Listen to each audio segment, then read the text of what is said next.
Bismillahirrahmanirrahim. My name is Kamal Khan and you are watching Physics with Kamal Khan. Students class 9 physics में आज जो topic हम discuss करने जा रहे हैं वो है स्क्रू गेज। ये आपके कोर्स के अकॉर्डिंग हमारा थर्ड मेजरिंग इंस्ट्रूमेंट है। फर्स्ट हमने डिस्कस किया था मीटर रॉड को, उसके बाद हमने वर्नियर कैलिपर को स्टडी किया था। आज हम डिस्कस करेंगे स्क्रू गेज को। अभी स्क्रू गेज हमारे पास क्या है, तो बेटा याद रखिए स्क्रू गेज हमारे पास एक ऐसा इंस्ट्रूमेंट है जिसके ज़रिए से हम किसी ऑब्जेक्ट का लेंथ मेजर कर सकते हैं। जी हाँ, तो अभी आपके माइंड में होगा कि लेंथ मेजर करने के लिए तो हमने मीटर रॉड को इस्तेमाल किया था, बिल्कुल सही है। उसके बाद हमने डायमीटर को या लेंथ को मालूम करने के लिए वर्नियर कैलिपर को इस्तेमाल किया था, जी बिल्कुल।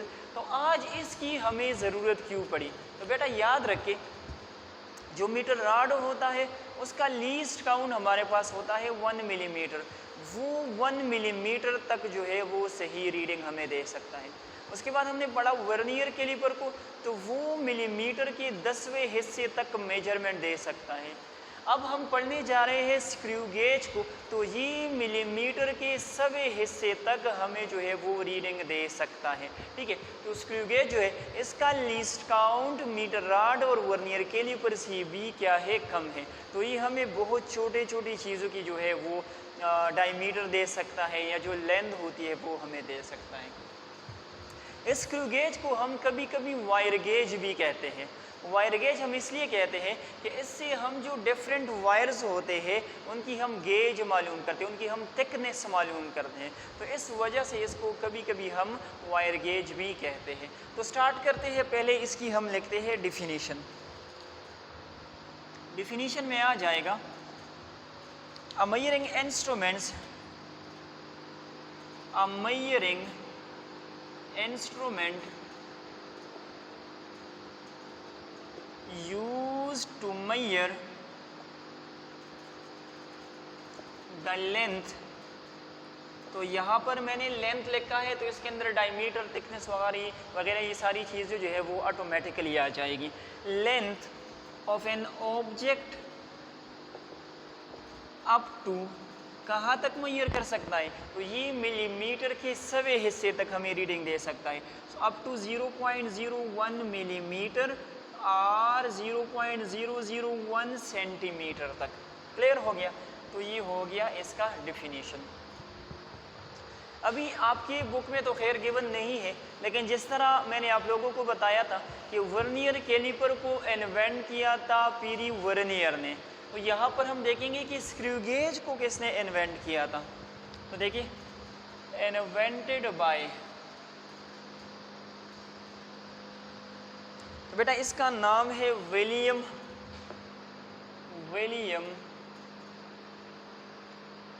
गैसोकॉइन। विलियम गैसोकॉइन नाम ऐसा अजीब सा है, बोलने से मुंह भी टेढ़ा हो जाता है। सो विलियम गैसोकॉइन, ठीक है, इसने जो है इन्वेंट किया था। और कब इन्वेंट किया था, तो ये इन्वेंट हुआ था 17th सेंचुरी में। क्लियर है, वो हुआ था 1631 में, ये उसके बाद आया था। क्लियर हो गया। अभी हम बढ़ेंगे, इसकी जो डायग्राम है उसको हम देखेंगे। तो बेटा चूंकि मेरे पास यहाँ पर प्रैक्टिकली मौजूद है तो मुझे डायग्राम बनाने की ज़रूरत नहीं है। हाँ, अगर आप लोगों को पेपर में ये क्वेश्चन आ जाए तो फिर आपको डायग्राम लाजमी बनानी होगी। ज़रा देखिए बेटा, ये हमारे पास है एक स्क्रू गेज। इसमें आप लोगों को नज़र आ रहा होगा ये वाली जो हमारे पास है इसको हम कहते हैं यू शेप बॉडी। ये इसके हमारे पास एक यू शेप बॉडी है। यहाँ इस साइड पे ये जो लगा हुआ है इसको हम कहते हैं एनोविल या इसको हम कहते हैं स्टड। ये फिक्स्ड लगा हुआ होता है। इसको बेटा हम कहते हैं स्पेंडल। ये स्पेंडल जो है ये मूवेबल है, ये आगे पीछे जो है वो मूवमेंट कर सकता है। क्लियर हो गया। इसके बाद है यहाँ पर एक स्केल लगा हुआ है, आपको नज़र आ रहा होगा। इसको हम लीनियर स्केल बोलते हैं या इसको हम मेन स्केल भी बोलते हैं, ठीक है। इसके बाद यहाँ पर जो है यहाँ पर हमारे पास एक सर्कुलर स्केल है और बिल्कुल इसकी पीछे ये वाली जो चीज़ है इसको हम कहते हैं रेचेट। इस रेचेट का क्या काम होता है? अगर इसको हम रोटेट करते हैं तो इसकी वजह से स्पेंडल जो है वो आगे या पीछे की तरफ मूवमेंट कर सकता है। तो इसकी जो कंस्ट्रक्शन है वो मैं यहाँ पर लिख देता हूँ। बेटा हेडिंग लगा ले डायग्राम के बाद, कंस्ट्रक्शन। इसकी कंस्ट्रक्शन क्या है? एक तो जो है इसमें यू शेप बॉडी है। क्या है? यू शेप बॉडी है इसकी। अच्छा, दूसरा जो है वो हमारे पास स्टड या एनवेल कहलाता है, जो कि फिक्स्ड होता है, ये मूवमेंट नहीं कर सकता अपनी जगह पर, ये फिक्स्ड होता है। इसके बाद मैंने आपको दिखाया कि इसमें होती है एक स्पेंडल। ये स्पेंडल जो है ये मूवेबल होती है, आगे पीछे की तरफ ये मूवमेंट जो है वो कर सकती है। ठीक है। अच्छा, इसके बाद हमने पढ़ा इसमें हमारे पास एक मेन स्केल होती है, इसको हम लीनियर स्केल भी बोलते हैं, मेन स्केल या इसको हम लीनियर स्केल कहते हैं। इसके साथ हमने पढ़ा कि एक इसके ऊपर सर्कुलर स्केल होती है, सर्कुलर स्केल, और बिल्कुल उसकी पीछे हमारे पास होती है रेचेट। ठीक है। रेचेट को घुमाने से स्पेंडल जो है वो आगे पीछे की तरफ मूवमेंट करता है। क्लियर हो गया? तो ये हो गई इसकी कंस्ट्रक्शन। अभी यहाँ पर मैं एक टर्म डिफाइन करने वाला हूँ जिसको हम कहते हैं पिच ऑफ द स्क्रू। ये मैं इसलिए डिफाइन करने जा रहा हूँ कि इसके बाद मैं डिस्कस करूँगा least count of the screw gauge, तो उसके अंदर टर्म आता है pitch of the screw. Clear है? तो इसको हम पहले डिस्कस करते हैं कि पिच ऑफ द स्क्रू होता क्या है, उसके बाद फिर हम बढ़ेंगे least count of the screw gauge.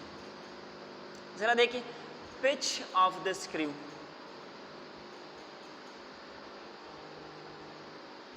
Pitch of the screw. बेटा ज़रा देखिए,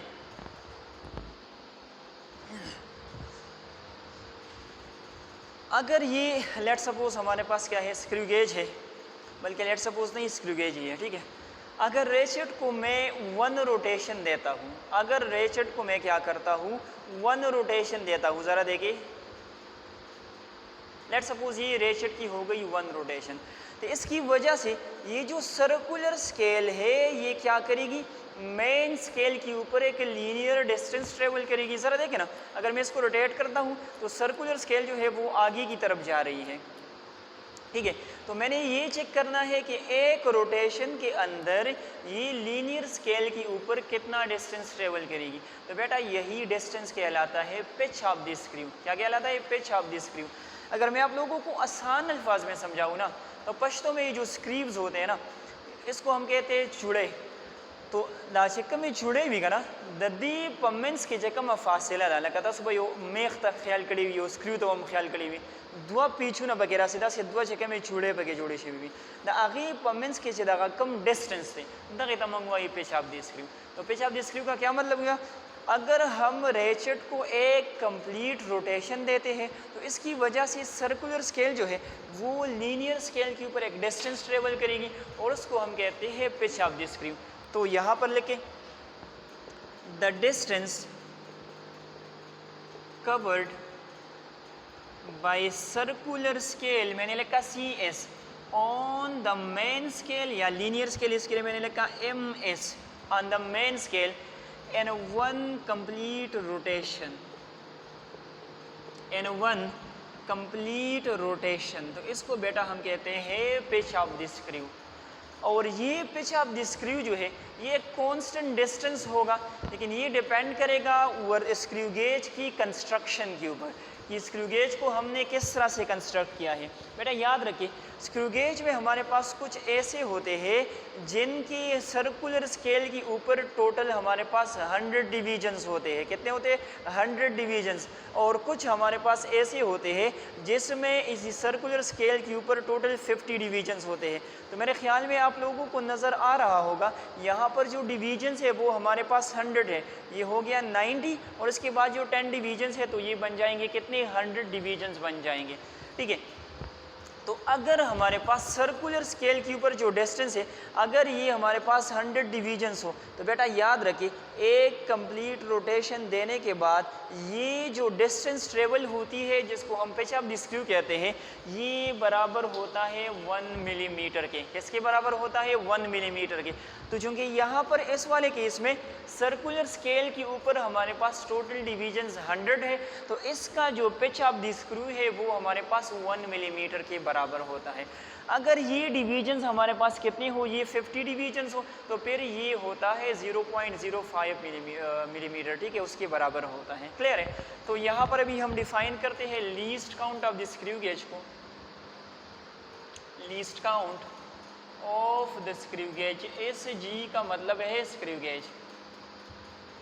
तो जिस तरह से हमने मीटर रॉड के लिए डिफाइन किया था, जिस तरह से हमने वर्नियर कैलिपर को डिफाइन किया था, बिल्कुल उसी तरह से हम स्क्रू गेज के लिए भी लीस्ट काउंट को डिफाइन कर सकते हैं।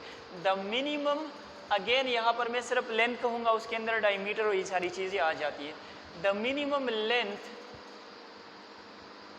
दैट कैन बी एक्यूरेटली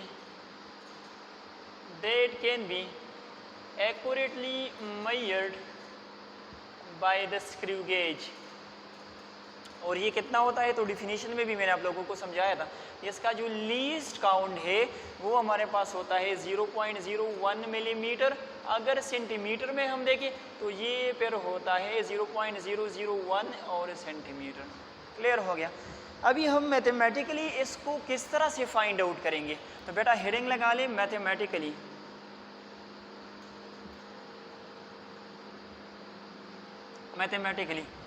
तो बेटा लीस्ट काउंट को मालूम करने का जो तरीका है वो हमारे पास ये है, least count is equal to pitch of the screw divided by total number of divisions on circular scale. Number of divisions on C, इसका मतलब है सर्कुलर स्केल। तो यहाँ पर जो स्क्रू गेज हमारे पास पड़ा हुआ है, मैंने आप लोगों को बताया कि इसके ऊपर टोटल डिवीजन्स जो है वो 100 है। तो अगर 100 डिवीजन होंगे तो पिच ऑफ द स्क्रू कितना होगा? वो हमारे पास होता है 1 मिलीमीटर का। अगर 50 डिवीजन्स होंगे तो फिर पिच ऑफ द स्क्रू जो होगा वो हमारे पास 0.05 मिलीमीटर का होगा। तो यहाँ पर लिखिए least count is equal to, यहाँ पर पिच ऑफ द स्क्रू हमारे पास 1 मिलीमीटर है डिवाइडेड बाय 100, तो इससे आ जाएगा least count is equal to 0.01 millimetre, या सेंटीमीटर में 0.001 और ये सेंटीमीटर में आ जाएगा। क्लियर हो गया? तो बेटा ये हो गया least count of the screw gauge. इंशाल्लाह नेक्स्ट लेक्चर में स्क्रू गेज के अंदर जो ज़ीरो एरर होता है उसको हम स्टडी करेंगे, कब ये पॉजिटिव होगा कब ये नेगेटिव होगा उसको हम स्टडी करेंगे, और उसके बाद जो है वो हम इसकी रीडिंग लेंगे। मैं आप लोगों को इससे मेजरमेंट करवाऊंगा, तो आपको पता चल जाएगा कि स्क्रू गेज के ज़रिए से हम ऑब्जेक्ट्स की थिकनेस किस तरह से फाइंड आउट करते हैं। आज के लिए इतना ही। Thank you so much. अल्लाह हाफिज़।